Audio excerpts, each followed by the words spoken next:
Hi data lovers, my name is Angie and this is Insight Bites with Dexibit. Today we're talking about demand to increase reach, get more visitors through the door and power growth, and in particular the complex job of attribution.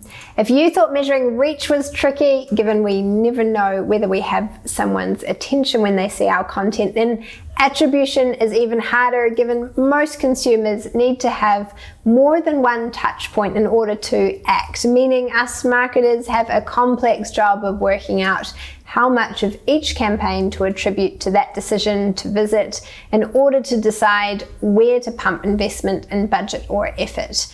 There's different theories on how to do this, like using the last touch only, or spreading success equally over all touches, or using machine learning to identify patterns and probabilities.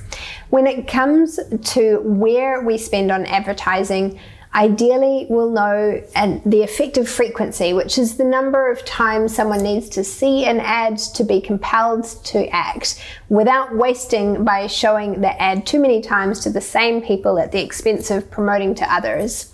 Our objective here is to assess the return on marketing spend and ultimately work out how many dollars it takes to get a visitor in the door, and therefore what budget we'll need and the most effective way to spend it in order to achieve our growth goals. We can think of this as visitor acquisition cost being total spend on marketing divided by total visitation, or as a ratio of investment to revenue for campaigns, the return on ad spend. For example, if we spend $1 million on marketing each year and we have 200,000 visitors, then our visitor acquisition cost is $5.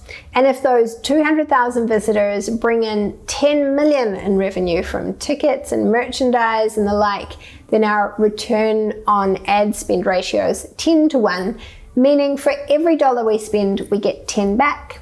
Attribution is especially hard when our visitors just walk in the door, to work out if they even saw one of our campaigns and if it made a difference. But there are some tricks we can use to work it out.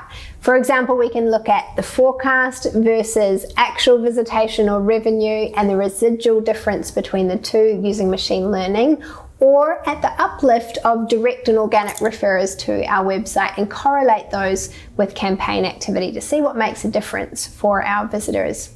And that's a wrap on attribution. If you and your team would benefit from demand insights to help get more visitors in the door at your attraction, then talk to us about our forecasts, insights, dashboards and reports, including for demand. And I'll see you next time for another episode of Insight Bites, or check out Dexibit.com for more on visitor management and big data analytics for places people love.